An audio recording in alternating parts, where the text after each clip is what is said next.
back to another video. So today guys, as you can see sa title ng video na to, ipapakita ko sa inyo yung aking mga favorites of the month. Not just this month, pero months ago nung start ko silang ginamit. May isa dito na as in last week ko lang siya, pero I feel like nagugustuhan ko siya. Mag-start tayo sa shampoo. Alam niyo ba itong shampoo na ipapakita ko sa inyo? Mura lang talaga to. Kung pupunta ka sa Aldi or pupunta ka sa Lidl, 98 pence lang to or cheaper pa nga eh. So ito, meron silang conditioner, meron silang shampoo. May iba-iba silang scent nito. Tingnan nyo na lang sa shop or sa lahat ng mga shop dito sa UK meron to. Makikita nyo to kahit sa mga local lang na mga tindahan nyo sa town. Makikita nyo to. So ito siya. Yung ginamit ko, minsan pa iba-iba lang kung ano yung na-try ko last week or last month.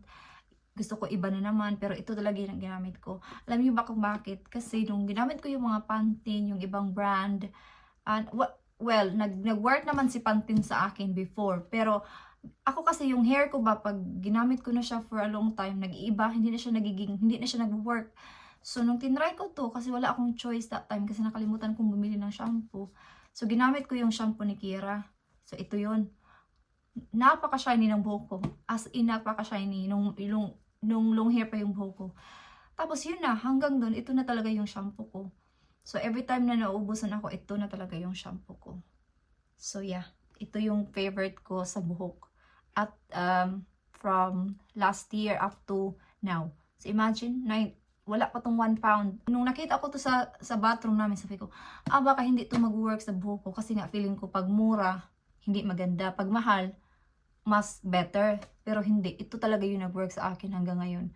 So, ito na yung aking favorite shampoo and conditioner. Pangalawa naman is yung favorite kong pangbuhok. Alam niyo ba itong Tresemme? Nabili ko lang to last week.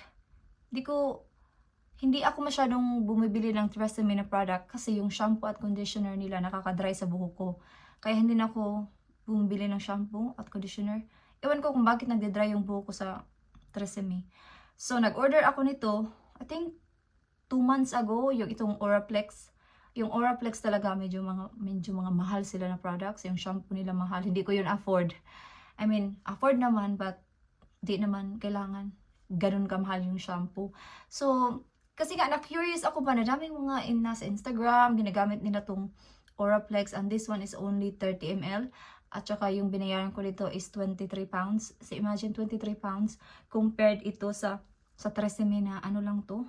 3 pounds, naka-sale na to sa Superdrug. You can get it sa Boots din. Compare mo dito sa Tresemme na ano lang to, 50 ml. Tsaka 3 pounds lang siya. Tapos ito, 30 ml.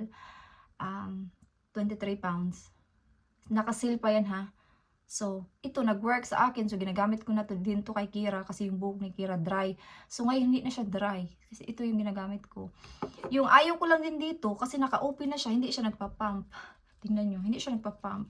Pero, paborito ko na to. I know, last week ko pa lang to nabili. Pero feeling ko, sabi ko Akira, gusto ko to. Parang nag-work to sa akin kaysa dito. Ewan ko. Pero maraming good reviews naman dito. Pero, dito na lang ako kasi mura. Tapos, nag-work naman sa buhok ko. Pangala. Diba? Kasi, mas maganda yung mura, nag-work sa atin kasi sa mahal. Tapos, hindi naman nag-work. Diba? So, the next product na ipapakita ko sa inyo, guys, ito namang body lotion. So, hindi ako masyadong bumibili ng lotion na may amoy.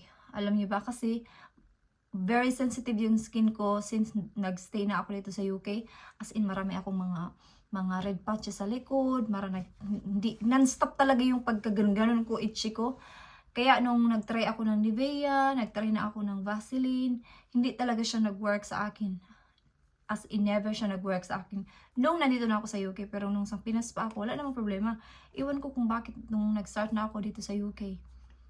Naging sensitive yung skin ko or maybe sa panahon dito na malamig, mahangin, di ba nakaka-dry yun. So, yung Aveeno yung aking lotion ngayon, and even before, Aveeno or CeraVe yung aking ginagamit kasi for sensitive skin siya and for dry skin, normal to dry skin. Kasi yung skin ko talaga before, napaka-dry. Dito.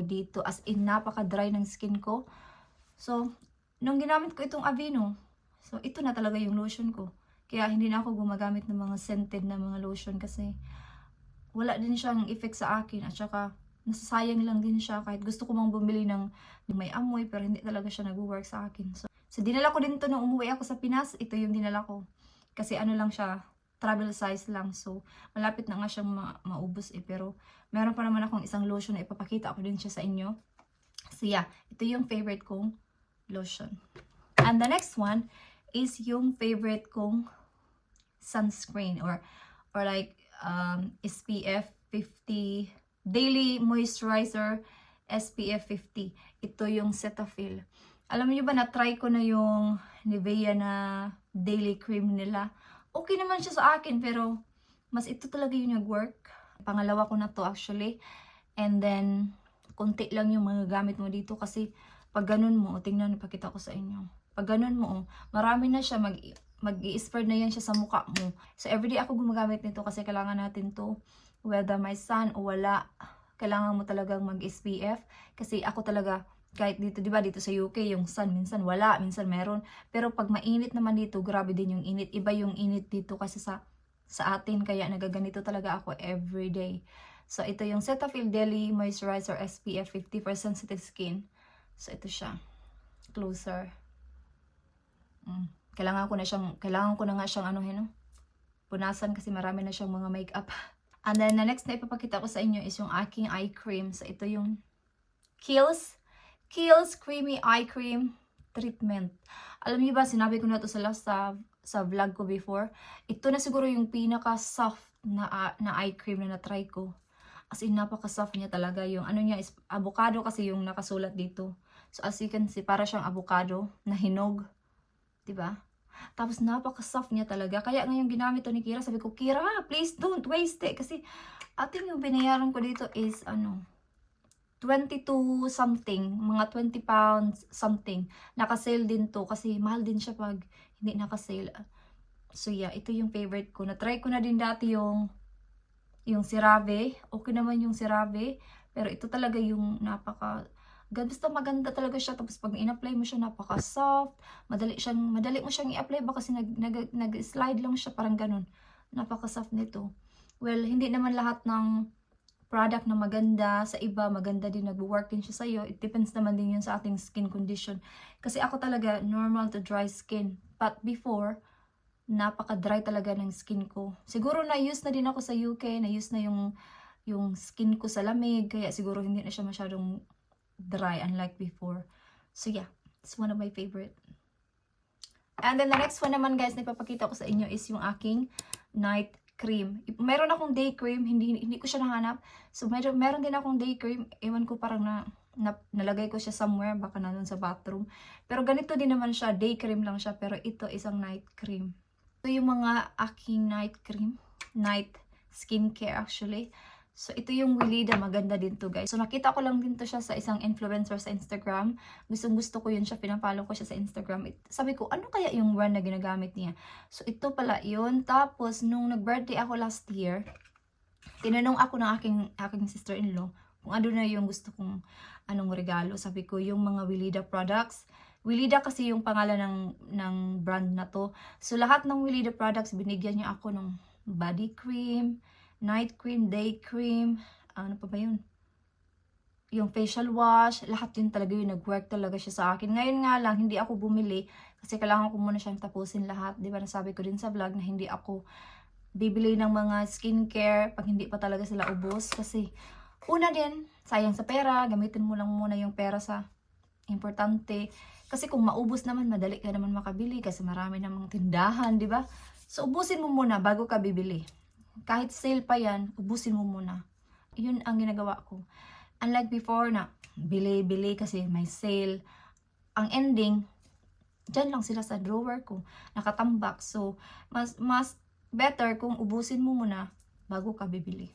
So yeah, ito yung aking favorite night cream. Dapat inuna ko yung toner bago ko pinakita yung mga face cream. So anyway, ito guys, ito yung aking toner.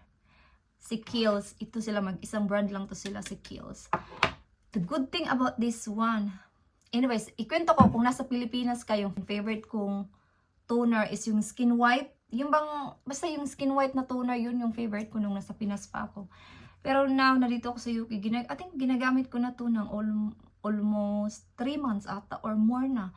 Maganda to guys, as in napaka-soft talaga. Hindi ko lang siya may pakita sa inyo na. Pero ganito siya ba? Ganito siya. Basta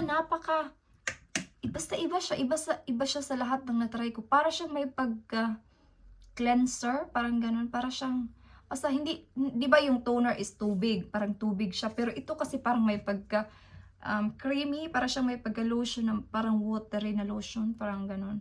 Ganun siya, nagustuhan ko siya. Hindi mo kailangan maglagay ng marami. Kunti lang sa cotton, tapos lahat na okay na siya sa face ko. Basta maganda to. Kung maubos to, bibili pa ako. So, one of my favorite. Na-try ko na din gumamit ng, ano ba yun? Pinopromote siya ni Judy, hindi ko na siya maalala. Basta yung product na pinopromote niya, yung color green na may mga toner, may mga retinol, ganun. Nagamit ko na din yun siya, but hindi siya masyadong nag-work sa akin, nagde-dry yung skin ko. So far, ito yung nag-work sa skin ko. As normal to dry skin. Ito siya. And then, itong ipapakita ko sa inyo next is napakaganda. Alam niyo ba? Ginagamit ko to as lotion. Never ko pa itong ginamit sa mukha ko. Nung time na ginamit ko pa to last year, never ko pa itong ginamit sa mukha. As in, sa katawan ko lang talaga. I think, 3 weeks ago, parang naisip ko na lang siya gagamitin ko sa mukha. Ayun, nag-work talaga siya guys sa mukha ko. I mean, hindi naman maganda yung skin ko, hindi perfect yung skin ko ha. Pero talagang, meron talaga akong nakita sa skin ko na parang nag-glow. Hindi nyo makikita, but ako man yung nakakaalam sa sarili ko, no? Pero alam ko yung skin condition ko everyday. Pero nung ginamit ko talaga to sa mukha ko, iba talaga yung skin ko kahit hindi ako mag-makeup. Para talaga siyang may something na glow. Na parang hindi ako nag-moisturizer pero parang meron. Siguro nga ito. Kasi ito lang naman yung ginamit ko sa mukha ko. Everyday, ito na yung ginagamit ko as a base. Itong dalawa to. Pagkatapos kong gamitin to, tapos ito na yung aking SPF. So ito siya. CeraVe Moisturizing Cream for dry to very dry skin. So ito siya. I think pag hindi sale, para siyang 16 pounds. Basta tingnan nyo na lang sa sa mga shop. Tingnan nyo na lang sa Boots, sa Superdrug, tingnan nyo na lang. Meron naman to doon, marami naman to. So this one is, anong ml ba to? Hindi ko makita. 340 grams. Basta ang ganda nito guys. Pakita ko nga sa inyo. Tingnan nyo. Hindi mo kasi kailangan ng marami. Ganun siya. Napaka-creamy niya. Napaka-creamy niya. Kaya ito yung ginagamit ko sa mukha ko. Ginagamit din niya ni Kira kasi si Kira ganun din. Napaka-sensitive din ng skin ni Kira. Kaya pinapagamit ko din to sa kanya or itong Aveeno. So yeah, so far yung ginagamit ko sa mukha ko, sa ulo at saka sa face ko at saka sa katawan ko, yan lang naman. So yun lang naman guys. So far yun lang naman yung may pakita ko sa inyong feeling ko talaga nag-work sa skin ko. So maybe next time kung gusto niyo mong makita yung another video, gagawa din ako ng mga favorite kong makeup products. Kasi sa mga years na naging makeup lover ako, na alam ko na kung ano yung gusto kong makeup at ayaw kong makeup. So yeah, kaya before and now, nung una marami akong makeup, pero ngayon is yung paborito ko na lang. Kasi alam ko na kung ano yung mga bagay na hindi nag-work. Kasi nga sayang sa pera kung bili ka lang ng bili. Well, ganoon naman talaga pag gusto mo talagang mag-try ng isang product, kailangan mo siyang bilhin para matry mo. Pag hindi nag-work, then hindi siya nag-work. Yun lang naman. Ganun lang naman yun. So yes, thank you so much guys for watching this video. I hope to see you guys on my next one. Bye-bye!